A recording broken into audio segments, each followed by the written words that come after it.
ನಮಸ್ತೆ ವೀಕ್ಷಕ ಬಂಧುಗಳೇ, ರೈತ ಮಿತ್ರರೇ. ಈಗ ನಾವು ಲಿಂಗದಳ್ಳಿ ಹತ್ರ ಒಂದು ಪ್ಲಾಟ್ ತೋರಿಸ್ತಾ ಇದ್ದೀನಿ ಇವತ್ತು. ಆ್ಯಕ್ಚುಲಿ ಸರು ಹೋಪ್ ಕಳ್ಕೊಂಡಿದ್ರು. ರಿಯಲಿ ಹೇಳ್ಬೇಕಂದ್ರೆ ಸ್ಟಾರ್ಟಿಂಗ್ ಮಾಡಿದಾಗ ಎಲ್ಲ ಒಂದು ಸ್ವಲ್ಪ ಭಾಳ ಪ್ರಾಬ್ಲಮ್ ಬಂದಿತ್ತು. ನಾನು ಅವ್ರಿಗೆ ಬಂದು ಸರ್ ಏನು ತೊಂದರೆ ಇಲ್ಲ, ತಲೆ ಕೆಡ್ಸ್ಕೊಂಬೇಡಿ, ನಾನು ರೆಡಿ ಮಾಡಿಕೊಡ್ತೀನಿ ಅಂತಂದೇಳಿ ಮತ್ತೆ ಈ ಫೀಲ್ಡ್ನ ರೆಡಿ ಮಾಡಿದೆ. ಅದ್ರದ್ದು ಸರ್ ಒಂದು ಸ್ವಲ್ಪ ಎಕ್ಸ್ಪೀರಿಯೆನ್ಸ್ ಶೇರ್ ಮಾಡಿಬಿಡಿ ಸರ್. ಇಲ್ಲ ಸರ್, ತುಂಬ ನಮಗೆ ನಾವು ಫಸ್ಟ್ ಟೈಮು ಈ ಶುಂಠಿ ಬೆಳೆಗೆ ಕಾಲಿಟ್ಟಿರೋದು. ಇದರಲ್ಲಿ ನಮಗೆ ನೀರಿಂದು ಮೇಂಟೆನೆನ್ಸು ಗೊತ್ತಾಗಲಿಲ್ಲ. ಅದು ಸ್ವಲ್ಪ ಪ್ರಾಬ್ಲಮ್ ಆಗಿ ಎಲ್ಲ ಬರ್ಸ್ಟಾಗಿ ಹೋಗ್ಬಿಟ್ಟಿತ್ತು. ಆದರೆ ಇರೋದನ್ನು ನೋಡಿ ಅವ್ರು ಬಂದು ನಮ್ಗೆ ಹೇಳಿದರು, ನೋಡಿರಿ ನಾನಿದ್ದೀನಿ, ಉಳಿಸ್ಕೊಡ್ತೀನಿ ನಿಮಗೆ, ನೀವು ತಲೆ ಕೆಡ್ಸ್ಕೊಬೇಡ್ರಿ, ನಾನು ಹೇಳ್ದಂಗೆ ಮಾಡಿರಿ. ಆ ಸಜೆಷನ್ನ ನಾವು ತಗೊಂಡು ಇವತ್ತು ನಮಗೆ ಶುಂಠಿ ಉಳಿದಿದೆ. ಈ ಲೆವೆಲ್ಲಿಗೆ ಅಟ್ಲೀಸ್ಟ್ ಈ ಲೆವೆಲ್ಲಿಗೆ ನಾವು ಉಳಿಸ್ಕೊಂಡಿದ್ದೀವಿ. ಹಾಕಿರೋ ಇದರಲ್ಲಿ ಈ ಲೆವೆಲ್ಗೆ ನಾವು ಉಳಿಸ್ಕೊಂಡಿದ್ದೀವಿ.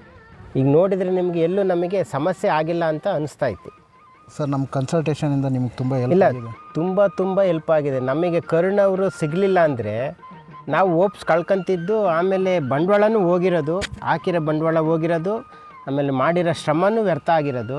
ಆದರೆ ಅವರು ಬಂದು ನಮಗೆ ಸಜೆಷನ್ ಕೊಟ್ಟು ನಮಗೆ ಹೇಳಿ ಈ ಥರ ಗೈಡೆನ್ಸ್ ಮಾಡಿ, ಇದಕ್ಕೆ ಈ ಟೈಮಲ್ಲಿ ಈ ಟೈಮು ಈ ಥರ ಮ್ಯಾನ್ಯೂರ್ ಯೂಸ್ ಮಾಡಿ, ಗೊಬ್ಬರ ಯೂಸ್ ಮಾಡಿ, ಔಷಧಿ ಯೂಸ್ ಮಾಡಿ, ಡ್ರಂಚಿಂಗ್ ಮಾಡಿ ಅಂತ ಹೇಳಿ ನಮ್ಮನ್ನು ಇವತ್ತು ಉಳ್ಕೊಳ್ಳಾಗೆ ಮಾಡಿದ್ದಾರೆ ಅವರು.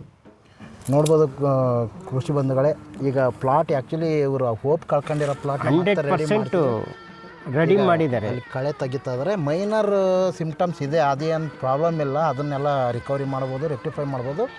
ಚಾಲೆಂಜ್ ಹಾಕ್ಕೊಡ್ತೀನಿ ಸರ್ನ, ಲಾಭದಲ್ಲೇ ಇಡ್ತೀನಿ. ಇದು ನಾನು ಹೇಳ್ತಾ ಇರೋದು ಇಲ್ಲ ಸರ್, ನಾನು ಪ್ರಾಫಿಟಲ್ಲೇ ಇಡ್ತೇನೆ. ಇಲ್ಲ, ನಾನು ಖಂಡಿತ ನಾವು ಅವರು ಇಲ್ಲ ಅಂದಿದ್ರೆ ನಮಗೆ ದಾರಿ ಗೊತ್ತೇ ಆಗ್ತಿರ್ಲಿಲ್ಲ. ಆ ಮಟ್ಟಕ್ಕೆ ಹಾಕಿ ಈಗ ಈ ಲೆವೆಲಿಗೆ ಅವ್ರು ತಂದಿದ್ದಾರೆ ಅಂದರೆ ನಮಗೆ ಅವರಿಗೆ ಗ್ರೇಟ್ಫುಲ್ ಥ್ಯಾಂಕ್ಸ್ ಹೇಳ್ಬೇಕು ನಾವು. ಸರ್ ಇದು ಫಸ್ಟ್ ಟೈಮ್ ಆಗ್ತಾ ಇರೋದು. ಆಮೇಲೆ ನಾವು ಇದು ಫಸ್ಟ್ ಟೈಮ್ ನಾವು ಇದನ್ನು ಮಾಡ್ತಾ ಇರೋದು. ನೆಕ್ಸ್ಟ್ ಟೈಮಿಂದ ಏನೇ ಇದ್ದರೂ ಚೆನ್ನಾಗಿ ಮಾಡ್ತಾರೆ. 100% ಎಕ್ಸ್ಪೀರಿಯನ್ಸ್ ಅವ್ರು ಹೇಳಿದರು. ಆದರೂ ಈ ಲೇಬರ್ ಹತ್ರ ನಾವು ಯಾವ ರೀತಿ ಅವ್ರ ಹತ್ರ ಒದ್ದಾಡಬೇಕು ಅನ್ನೋದು